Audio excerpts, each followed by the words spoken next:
ভাবুন তো, আপনি ঘুমালেন আজ আর জেগে উঠলেন ৩০০ বছর পরে। দুনিয়া বদলে গেছে, মানুষ বদলে গেছে, কিন্তু আপনি ঠিক আগের মতোই আছেন।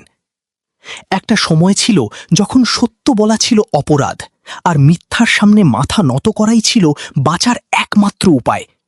সেই কঠিন সময়েই জন্ম নিয়েছিল একদল যুবক, যাদের হৃদয়ে ছিল ঈমানের আলো আর অন্তরে ছিল আল্লাহর প্রতি অবিচল বিশ্বাস।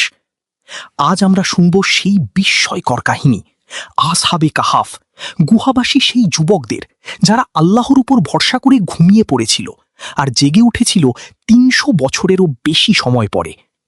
তখনকার রাজা ছিল এক নিষ্ঠুর শাসক, যে মানুষদের বাধ্য করত মূর্তি পূজা করতে।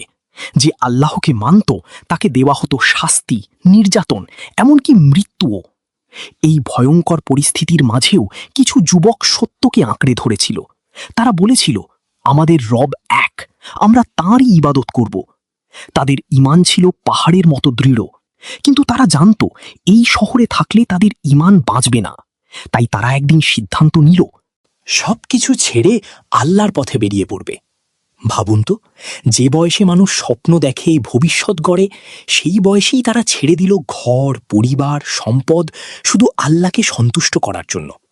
তারা আশ্রয় নিল এক নির্জন গুহায়, একটি অন্ধকার নিঃসঙ্গ গুহা, কিন্তু তাদের অন্তর ছিল আলোর মতো উজ্জ্বল।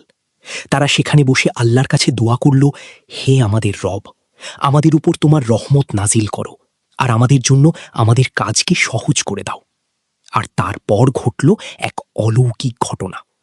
আল্লাহ তাদের ঘুম পাড়িয়ে দিলেন, এমন এক ঘুম যা ছিল দিনের নয়, মাসের নয়, বরং বছরের পর বছর। ১ দিন, ২ দিন, ১ বছর, ১০ বছর, এভাবেই কেটে গেল ৩০০ বছরেরও বেশি সময়। গুহার বাইরে পৃথিবী বদলে গেল, রাজা বদলে গেল, সমাজ বদলে গেল, কিন্তু গুহার ভিতরে তারা ঘুমিয়েই রইল। আল্লাহ নিজেই তাদের রক্ষা করলেন।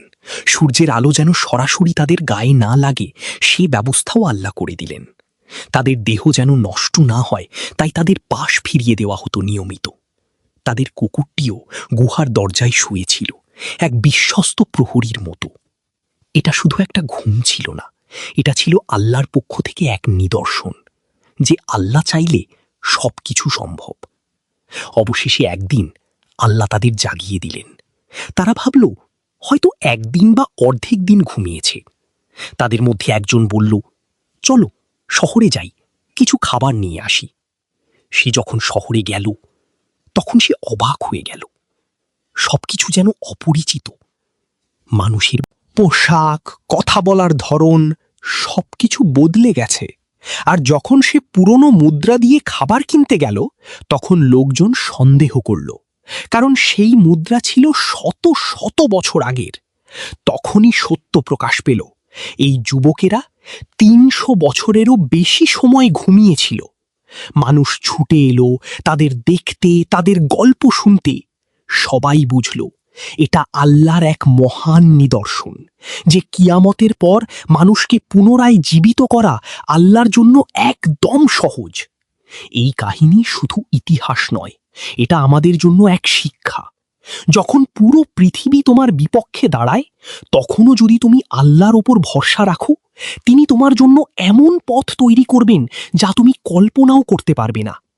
এই যুবকেরা দেখিয়ে দিয়েছে, ঈমান মানে শুধু মুখের কথা নয়, ঈমান মানে ত্যাগ, ধৈর্য আর আল্লাহর উপর পূর্ণ বিশ্বাস। আজ আমরা কেমন? আমরা কি সত্যের জন্য কিছু ত্যাগ করতে পারি?